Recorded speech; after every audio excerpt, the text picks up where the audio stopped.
हमारे बीच पहली बार यहाँ पर आए हैं, हमें बहुत अच्छा लग रहा है। तो मैं यहाँ की आयोजन समिति को और यहाँ पर उपस्थित अपने समाज के सभी गणमान्य लोगों को, माताओं को, बहनों को हृदय की गहराइयों से आभार व्यक्त करना चाहता हूँ, अपनी कृतज्ञता ज्ञापित करना चाहता हूँ कि आपने मुझे समाज के इस कार्यक्रम में बुलाया और यहाँ रहने का अवसर दिया। आपके बीच में आकर के मुझे इतनी प्रसन्नता हो रही है जिसको मैं शब्दों में बयान नहीं कर सकता। अभी कुछ देर पहले ही जो यहाँ से गए हैं ऐसे अति सम्मानीय पूर्व सांसद और उत्तर प्रदेश सरकार के पूर्व मंत्री और जो इस कार्यक्रम की अध्यक्षता कर रहे थे, हम सबके बड़े भाई श्री डीपी यादव जी, श्री केपी यादव जी और हमारे पुराने मित्र युवा मोर्चा के साथी जसवंत यादव जी, श्री राकेश यादव जी, जितेंद्र यादव जी, कैप्टन रामचंद्र यादव जी, श्री दिनेश यादव राष्ट्रीय महासचिव अखिल भारतीय यादव महासभा, श्री अशोक यादव जी एडवोकेट, श्री भूप सिंह यादव जी, नाहर सिंह यादव जी, ब्रजेंद्र यादव जी, सिकंदर यादव जी और जो बहुत ही सुंदर संचालन कर रहे थे मंच से ऐसे श्री रवि यादव जी, सतेंद्र यादव जी और हमारे बीच में मीडिया जो लोकतंत्र का चौथा स्तंभ कहा जाता है उसके भी बहुत साथी यहाँ पर आए हुए हैं। बीबीसी से हम लोगों के बीच में संगीता यादव जी आई हैं, उनका भी बहुत अभिनंदन है। सुधीर यादव जी दूरदर्शन से हैं, न्यूज 18 से देवेंद्र यादव जी हैं, सुधाकर यादव जी हैं और जिन लोगों से मैं बहुत पहले से परिचित हूं ऐसे 3 बार के पार्षद संतराम यादव जी भी आए हैं, बिजनौर से प्रभात यादव आए हैं, बुलंदशहर से बिंटू यादव आए हैं और आयोजन समिति में राम अवतार यादव जी, देवेंद्र यादव जी, वीरपाल यादव जी, सोमवीर यादव जी, विनोद यादव जी, महेंद्र यादव जी, सत्य प्रकाश यादव जी, महेश यादव एडवोकेट जी, दीपक यादव जी, कृष्ण यादव जी, प्रेम यादव जी, छोटे यादव जी, राजकुमारी यादव जी। मुझे लग रहा है राजकुमारी जी बहुत ही एक बार खड़ी हो जाए, इनके लिए तालियां बजाइए। हमारी मातृशक्ति कितना ऊर्जावान है, ये गेट पर ही मिली थी और लगातार अपनी सामाजिक छाप इस कार्यक्रम में छोड़ रही हैं। और कैप्टन सतपाल यादव जी, हेमंत यादव जी, गजेंद्र यादव जी, प्रेम यादव जी, छोटे यादव जी, योगेश यादव जी, कृष्णानंद यादव जी और सामने बैठे हुए आज के इस स्वयंवर कार्यक्रम में यादव वैवाहिक परिचय सम्मेलन में आप सभी सम्मानित जनों का मैं सुभाष यदुवंश स्वागत करता हूं, आपका अभिनंदन करता हूं, आपको हाथ जोड़ करके प्रणाम करता हूं। और मैं कुछ पंक्तियों के साथ अपनी बात शुरू करता हूं कि 7 खंड नवद्वीप में सुंदर जात अहीर और बार बार देवता पछताए हम न भय अहीर, बार बार देवता पछताए हम न भय अहीर। ऐसे हम लोगों के जो पूर्वज हैं जिन पर हम गर्व करते हैं, आपको पता होगा कि परमात्मा ने विभिन्न वर्गों में, समाज में, विभिन्न रूपों में कई बार पृथ्वी पर जन्म लिया है, लेकिन परमात्मा ने अपनी 16 कलाओं के साथ अगर कहीं जन्म लिया है तो यो यादव जाति में लिया है, भगवान श्री कृष्ण के रूप में लिया है। एक हंसता हुआ परमात्मा, एक युद्ध करता हुआ परमात्मा, एक गीता का ज्ञान देता हुआ परमात्मा, एक युद्ध करता हुआ और रणनीति बनाता हुआ परमात्मा, एक सेनाओं को सजाता हुआ परमात्मा, एक कूटनीति करता हुआ परमात्मा और एक पूरे समाज और पूरे तीनों लोगों को शिक्षा देता हुआ परमात्मा। तो चाहे युद्ध की बात हो, चाहे शस्त्र की बात हो, चाहे शास्त्र की बात हो, यदुवंशियों का कोई सानी नहीं है पूरे दुनिया में। तीनों लोक में जहां यदुवंशी रहते हैं वो उनके प्रताप से जाना जाता है। और मित्रों, मैं 1-2 बातें आपसे विशेष रूप से आग्रह करना चाहता हूं। पहले तो जिन लोगों का बायोडाटा यहां पर दिया गया और जो लोग यहाँ पर जिनके लिए यह कार्यक्रम हो रहा है, उनके लिए मेरी ढेर सारी शुभकामनाएं हैं कि वो सब लोगों का, अगर यहाँ से हम कुछ लोगों को जोड़ों को मिला पाते हैं, कुछ लोगों को दो परिवारों को मिला पाते हैं और इस विधा को, इस संस्कृति को आगे संरक्षण दे पाते हैं और इसको पूरे प्रदेश और देश में फैला पाते हैं, तो ये बहुत बड़ा योगदान होगा। पुनः आयोजन समिति को मैं एक बार हृदय की गहराइयों से धन्यवाद देना चाहता हूं कि आपने पूरे देश के कई प्रदेशों के अपने समाज के लोग जो विभिन्न विचारधाराओं में काम कर रहे हैं, जो कहीं दूसरे मंच पर काम कर रहे हैं, उन सब लोगों को एक मंच पर लाने का काम किया है। इन सब लोगों की बातों के लिए भी आप जो है साधुवाद के पात्र हैं। आपको हृदय की गहराइयों से धन्यवाद देते हैं। मित्रों, मैं एक बात आप सब लोगों से, यहाँ सब सम्मानित लोग हैं, आपसे कहना चाहता हूं कि अभी कई सारे हमारे वक्ता यहाँ पर बहुत अच्छी बात कर रहे थे और शिक्षा की बात कर रहे थे।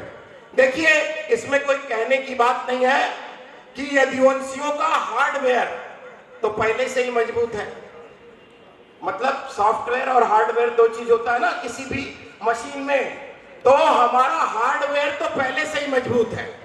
जैसे कोई मामला किसी का हो पूरे देश में, प्रदेश में, मान लीजिए हल्का सा कोई विवाद हो, तो सामने कोई एजेंसी हो और चाहे कोई आदमी हो, खाली उसको इतना पता चल जाए कि ये यदुवंशियों का मामला है कि 2 मिनट के लिए तो ठिठक तो जाता ही है। तो हार्डवेयर तो पहले से मजबूत है, लेकिन अब जमाना सॉफ्टवेयर मजबूत करने का आ गया। और इसमें जो लोग लीड कर रहे हैं समाज को, वो लोग भी हम सब लोगों के बीच में बैठे, बहन संगीता जी बैठी और पत्रकार लोग बैठे हैं और बहुत सारे यहाँ पर रवि यादव जी हैं। और जो सॉफ्ट में कैसे, देखिए मैं आपको एक बात बताना चाहता हूं, मैं दिल्ली में पिछले 23 सालों से आईएएस की एक बड़ी कोचिंग चलाता हूं। अभी तो वो उतनी बड़ी नहीं रही जब से मैं राजनीति में आ गया, लेकिन ये सभी लोग जानते हैं, गाजियाबाद में भी, कवि नगर में, राजनगर में मैंने उसका सेंटर खोला हुआ था, आईईएस एकेडमी नाम है, और जियासराय में, वहां पर काम करते हुए और देश के क्रीम टैलेंट से मिलते हुए ये मैंने जाना कि कैसे सॉफ्टवेयर अब आने वाली दुनिया में राज करेगा। आप देखिए, जो लोग भी इतिहास पढ़ते होंगे, जो जियोपॉलिटिक्स में जो लोग रुचि लेते होंगे, उनको ये पता होगा कि पिछले 30 सालों में, पिछले 25-30 सालों में किसी देश ने किसी देश पर आक्रमण करके कब्जा करा हो, उसकी जमीन कब्जा ली हो, ऐसे उदाहरण बहुत कम मिलते हैं। पहले के युद्ध क्यों होते थे? पहले के युद्ध इसलिए होते थे कि जैसे कोई राजा को धन की कमी पड़ती थी तो वो बगल वाले राजा पे आक्रमण कर देता था, और जब जीत जाता था तो वहां से धन धान्य संपदा लूट करके ले आता था। लेकिन आज के जमाने में कुछ कंपनियां हैं दुनिया की, जिनको, जो टेक्नोलॉजी से संबंधित है, जब आप सो रहे होते हैं रात को, तो वो आपकी जेब से पैसा उड़ा करके ले जाते हैं। तो जैसे उदाहरण के लिए कि दुनिया की 50 कंपनियां ये तय करती हैं कि आप क्या सोचेंगे, आप क्या खाएंगे, आप क्या पिएंगे, आप कैसे रहेंगे। जैसे एग्जाम्पल के लिए कि आप रात को, इसमें से कितने लोग होंगे जो बिना व्हाट्सएप या फेसबुक या इंस्टा देखे हुए सो जाते होंगे? हमें लगता है मुश्किल से 1% लोग होंगे जो ऐसा नहीं देखते होंगे। और जो आप देखते हैं, जो बात करते हैं, उसका एडवर्टीजमेंट अगले दिन आ जाता है। तो आज ऐसे ऐसे वेपन डेवलप हो रहे हैं दुनिया में कि यहीं पर बैठे हुए आपने देखा होगा कि कई संगठन, आतंकवादी संगठनों को अमेरिका ने अपने लैब में बैठे बैठे और उनको वहीं से और शूट कर दिया। जा करके युद्ध करने की जरूरत नहीं है। मैं आपसे कहना क्या चाहता हूं कि हम अपने बच्चों को शिक्षा के माध्यम से टेक्नोलॉजी में इतना उन्नत बनाएं कि अगले जो 25 साल 30 साल की राजनीति है, अगले जो 30 साल 25 साल का समाज है, उनमें उनकी बहुलता हो सके, उनमें उनकी डिमांड हो सके, उनमें उनकी मांग हो सके। जैसे हम लोग जब आईआईटी के पास घूमते थे तो लोग देख के ऐसे बता देते कि देखो ये जो लड़का जा रहा है ये आईएएस में 10वीं रैंक मारेगा, ये आईएएस के टॉप 50 में रहेगा, ऐसे ही जब आप हार्वर्ड में जाएंगे, जब आप कैम्ब्रिज में जाएंगे, तो वहां लोग पहले ही बता देते हैं कि देखो ये जो बच्चा जा रहा है ये अगला टेक्नोलॉजी गेंट है, मतलब फेसबुक, व्हाट्सएप, आईफोन जो बनाते हैं उनमें अगला ये एलन मस्क या स्टीव जॉब्स का अगला वाला वर्जन ये बनाएगा। तो मैं ये क्यों आपको बता रहा हूं, क्योंकि आप देखिए कि कभी आप अपने बच्चों से एक सवाल दीजिएगा उनको, हमारी बिरादरी के बच्चों, ये जो समाज के लोग आए हैं उनको एक सवाल दीजिएगा और उनसे कहिएगा कि तुम दिन भर में जो बातें करते हो उनमें से 25 शब्द लिखो एक पेपर पर कि क्या दिन में बात करते हो।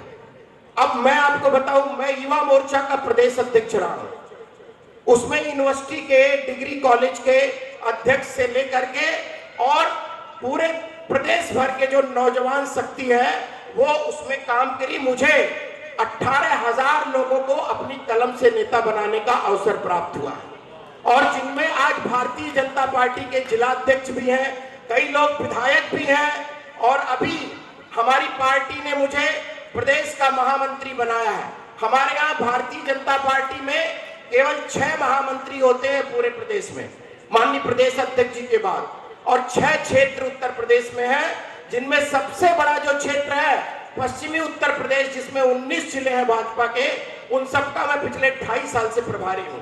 तो पार्टी ने ये सम्मान दिया जिसके कारण मुझे अवसर मिला इन लोगों को बनाने का। तो मैं जो गांव से निकलकर युवा आया है और जो IIT से पढ़ा है कोचिंग चलाने के नाते, दोनों को हमने ठीक प्रकार से देखा है। और मैं आपको ये बताना चाहता हूं कि टर्मिनोलॉजी हमारी तरफ जो गांव में हम लोग बात करते हैं और कहते हैं कि 25 शब्द लिख के दो, दिन भर में क्या बोलते हो, तो जानते हो क्या लिख के देते हैं? वो लिख करके देते हैं जुगाड़, ये बात दिन भर बात करते हैं। सोर्स, इनका भोकाल बहुत ज्यादा है, इनका काफिला बहुत बड़ा है, इनकी दबंगई बहुत है, तो ये सब वर्ड आते हैं। लेकिन अगर आप दुनिया में जाएंगे, जो बच्चे आने वाले दिनों में दुनिया की तस्वीर और तकदीर बदलेंगे, वो कैसे शब्द यूज करते हैं, वो ब्लॉकचेन टेक्नोलॉजी की बात करते हैं, वो एल्गोरिथम की बात करते हैं, वो अर्थमेटिक की बात करते हैं, वो साइंस की बात करते हैं, वो साइंस टेक्नोलॉजी की बात करते हैं, वो स्पेस टेक्नोलॉजी की बात करते हैं। मतलब वो इन शब्दों के बीच में दिन भर खेलते रहते हैं। तो हमें अपने बच्चों के साथ अपना सॉफ्टवेयर, हमारा हार्डवेयर तो इतना मजबूत है, कोई डर के मारे हिम्मत ही नहीं करता हमसे लड़ने की।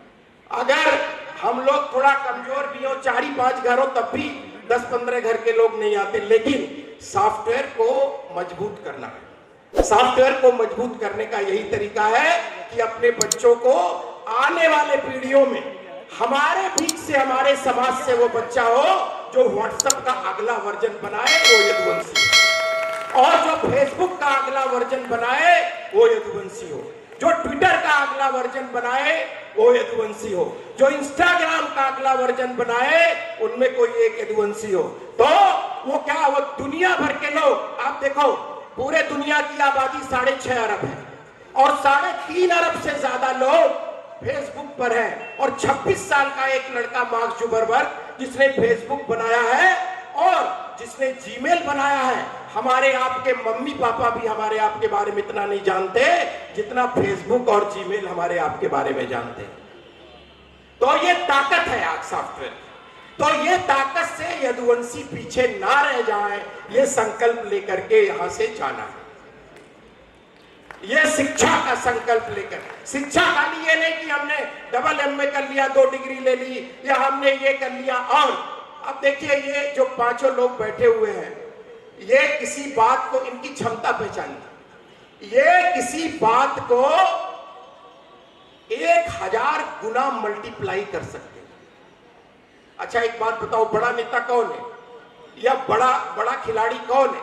भाई विराट कोहली आता है, तो विराट कोहली ने कोई स्टेटमेंट दिया तो 1000 चैनलों में चलता, तो वो बड़ा है। अगर एक भी चैनल ना चलाए, तो एक भी न्यूज़पेपर ना लिखे, तो ये मीडिया के हमारे भाई बहन बैठे, ऐसे टेक्नोलॉजी की भी बात है। एक बहुत महत्वपूर्ण बात आपसे कहना चाहता हूं, पश्चिम में जो सीखा है मैंने, पश्चिम में आपको पता है उत्तर प्रदेश में हम सब लोगों की आबादी जो है, वो जो हमारे आलोचक भी हैं वो भी ये कहते हैं कि हमारी आबादी 12-13% है कम से कम, जो आलोचक हैं, और हम लोग तो क्लेम करते हैं कि 20% के आसपास है। तो आप कल्पना करो कि 4-5 करोड़ की, 3 से लेकर के 4-4.5 करोड़ की आबादी, और हम सब लोगों को किस प्रकार का राजनीतिक व्यवहार अपने भीतर लाना चाहिए, हम लोगों को किस प्रकार से चीजों का लाभ उठाने आना चाहिए। मैं ये व्यक्ति की बात नहीं कर रहा हूं, मैं समाज की बात कर रहा हूं, और मैं पूरे खुले मन से यहां बोलता हूं कि मैं क्यों ना करूं समाज की बात। अगर हम न्यूज़पेपर में ऐड देते हैं तो वहां लिखते हैं कि इस बिरादरी की कन्या के लिए इस बिरादरी का वर चाहिए, इतनी आय क्षमता होनी चाहिए, तो हमें यहां से बात करने में क्यों शर्म आ रही? जब रोटी बेटी का संबंध जिस घर में हम करने जाते हैं, जहां पर बैठ करके हम हर तरह के रिचुअल्स करते हैं, तो हम ये बात क्यों ना करें। तो मैंने क्या सीखा है यहाँ करके, हर जगह कुछ सीखना चाहिए कि आप देखो 4.5 करोड़ की आबादी लेकर के, और हम पिछले, आप देख लो बहुत सारे लोग ऐसे हैं जो लाभ से वंचित रह जाते हैं। वो क्यों वंचित रह जाते हैं? मैं एक आपको देसी उदाहरण देता हूं कि जैसे मान लीजिए कि सब्जी मंडी लगी हुई है, ठीक है, कोई अपना 3 किलो माल लेकर के बैठा है, और वो बेच करके 3 किलो माल बैगन लेके बैठा है, और वो अपना माल बेच करके निकल जा रहा बड़े पैसे में, और हम तो कुंटल माल लेकर के बैठे हैं और किसी के इंतजार में बैठे हैं, वो सड़ जा रहा है, उसे बेच ही नहीं पा रहे। आप हमारा इशारा समझ पा रहे होंगे, आप हमारा इशारा देखिए, सुनने वाले के लिए इशारा बहुत होता है। तो मेरे कहने का मतलब है, ध्यान से सुनिए मैं क्या कहना चाह रहा हूं। हमारा वोट इतना है उत्तर प्रदेश में कि जितना हमारी माताएं बहनें भाई, कई तो ऐसे जो जितना इनवैलिड वोट मार देते हैं, ध्यान से समझिए, जितना हम लोग इनवैलिड वोट मार देते हैं उतना तो कितने समाजों की आबादी है जी। और वो लोग भी शान से अपनी चीजों को, इसका मतलब क्या है कि हम अच्छे ट्रेडर नहीं है, हम अच्छे ट्रेडर नहीं है। पहले क्या होता था, पहले के जमाने में जब हम लोग छोटे छोटे थे, एक बंदर छाप साबुन आता था, पता नहीं आप लोग जानते हो कि नहीं, एक लाइफ बॉय साबुन आता था, बस एक नहाने का, एक कपड़ा धोने का, बस दूसरा कोई साबुन नहीं था। मार्केट ओपन हुई और वैश्वीकरण का जमाना आया। आज आप मॉल में घुस के जाएं, आपके पैसे की अच्छी कीमत, वहां लक्स भी है, वहां पर तमाम तरह के 100 तरह के साबुन है। तो आप केवल ये मान के चले कि हमें इसी पे रहना है, ये बात ठीक नहीं है। और सुनिए, गाय माता के पूजा करने वाला समाज कौन है? यदुवंशी है। गाय को सबसे ज्यादा मानने वाला, जिसने माता का दर्जा दिया, वो समाज कौन है? हम सब लोग हैं। और आज आपने देखा होगा कि गौ संरक्षण को लेकर के पूरे दुनिया में कितना काम हो रहा है, भारतवर्ष में कितना काम हो रहा है, हम तो उसकी अग्रणी पंक्ति में है। मैं ये नहीं कहता, लेकिन मैं एक बात आपसे जरूर जाकर के कहना चाहता हूं जाते से पहले कि देखिए, हमारे लोग अक्सर कहते हैं कि हमें राजनीति से नहीं मतलब है। हम लोगों के बीच में बहुत वरिष्ठ लोग बैठे हुए हैं, राजनीति सब कुछ तय करती है, सब कुछ। हमारे बीच में पत्रकार भाई बहन भी बैठे हुए, लोग जानते हैं राजनीति ये भी तय करती है आप कैसे कपड़े पहनेंगे। आप कुछ भी पहन करके गाजियाबाद की सड़कों पर नहीं घूम सकते। राजनीति ये भी तय करती है आप क्या खाना खाएंगे, आप कुछ भी नहीं खा सकते हैं। राजनीति ये भी तय करती है आप कैसी हवा में सांस लेंगे, क्योंकि नहीं तो ये फैक्ट्रियां आपके शहर को गैस चैम्बर बना देंगी। राजनीति ये भी तय करती है कि आप कैसा पानी पिएंगे।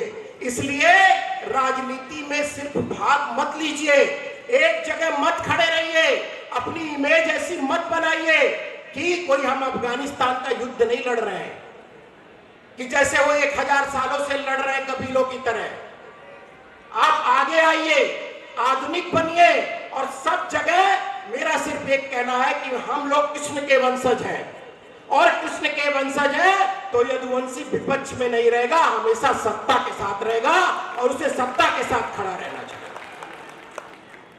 यह कोई ऐतिहासिक युद्ध नहीं चल रहा है, और हमारे विचारधारा की तमाम बातें अगर हमें जहां सूट, अभी आदरणीय डीपी यादव जी ने भी बोला कि हम सब लोगों के काम जो लोग आते हैं, हम सब लोगों के लिए मैं एमएलसी हूं बस्ती मंडल से, 3 जिले उसमें आते हैं। स्थानीय निकाय से मैं चुन करके आया हूं, जिसमें बस्ती, सिद्धार्थनगर और संत कबीर नगर है।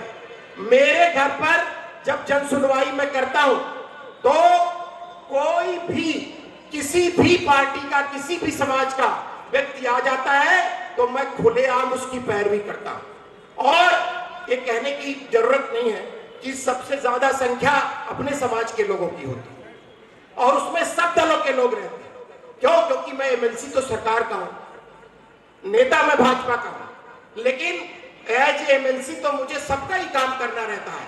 और जैसे अभी अपने एक भाई ने यहां पर आकर के बोला कि हमें इन जगहों पर खड़ा रहना चाहिए, आवाज उठानी चाहिए। देखिए, मैं आपको 2 बात बताता हूं। आवाज कभी कभी राजनीतिक कारणों से भी लोग उठाते हैं, वो हेल्प नहीं करते। हमें हेल्प करना चाहिए। आवाज उठाने ना उठाने का विषय उतना बड़ा नहीं है, हमको रियल में उनके साथ खड़ा रहना चाहिए। कभी कभी आवाज उठाने से बात पीछे भी चली जाती है, क्योंकि हमें टेक्निकली उनको कैसे मदद कर सकते हैं, कैसे क्या कर सकते हैं, इस विषय पर भी हमारा फोकस रहना चाहिए। और एक बात और याद रखिएगा कि मैं राजनीतिक बात आप सबसे करने नहीं आया हूं, मैं समाज के जागरूकता की बात करने आया हूं। लेकिन बहुत सारे लोगों ने हमसे पूछा तो मैं अपने से व्यक्तिगत उस सवाल का जवाब देकर के आखिरी बात कह रहा हूं। हमसे लोगों ने पूछा, आप भारतीय जनता पार्टी में क्यों राजनीति करते हैं? बहुत हमसे पूछते थे लोग पहले। अभी तो थोड़ा मैं सीनियर लीडर हो गया। अभी कई लोग कह रहे थे युवा, हम युवा नहीं है, हम जो है बहुत पहले युवा मोर्चा का अध्यक्ष रहे और जो है हम पार्टी के सीनियर नेता हैं। तो जो है अध्यक्ष के बाद महामंत्री सबसे सीनियर होता है, सदन में भी सीनियर है। तो मेरे कहने का मतलब है कि हम सब लोगों को ये बात ध्यान रखना है हमेशा कि अपने जो समाज के लोग हैं, अपने समाज के लोगों जहां भी हैं, उनकी मदद करते हुए आगे बढ़ने का काम करना चाहिए। और ऐसे कार्यक्रमों में भविष्य में भी जब आप सब लोग हमको बुलाएंगे और हमारे लायक कोई बात होगी, मैं यहाँ बोल करके जा रहा हूँ, किसी को देखिए, वो पीछे बंटू यादव बैठे हैं, बुलंदशहर से आए हैं और ये पहले दूसरी पार्टी में थे और ये आए, इनको लेकर के आप पूछिए कोई बात ये बोलते हैं, 1 सेकंड में प्रशासन से लेकर हर जगह फोन करता हूं और किसी के लिए बोलते हैं तो करता हूं। ये हमारा धर्म है जी, हमारा कर्तव्य है, हम क्यों नहीं करेंगे? तो मेरे कहने का मतलब है कि आप सब ने यहाँ पर, हम सब इकट्ठे हुए, हम सब लोगों ने यहाँ पर एक साथ मिल करके अब इतना बड़ा कार्यक्रम किया। अब आखिर में 2 पंक्तियां कहकर अपनी बात समाप्त करता हूं कि एक बार कहीं स्वर्ग में ऐसे ही मंत्रणा चल रही थी, तो किसी एक वहां पर कवि थे, जैसे रवि जी अपने, तो रवि जी की तरह ही, तो उनसे कहा गया कि अलग अलग समूहों के बारे में थोड़ा गा करके सुनाइए। तो उन्होंने कहा कि वो गा करके सुनाते थे, तो उन्होंने यदुवंशियों के बारे में क्या गाया कि ये शिला सा वक्ष, ये चट्टान सी मेरी भुजाएं। ये यदुवंशी कौन होता है कि ये शिला सा वक्ष, ये चट्टान सी मेरी भुजाएं, मेरे अट्ठास से कंपित होती हैं चारों दिशाएं। पृथ्वी मेरी मासूम कलाइयों में छटपटाती नजर आती है और मेरे पास नित देव दानव असुरों की स्तुति नमन आती है।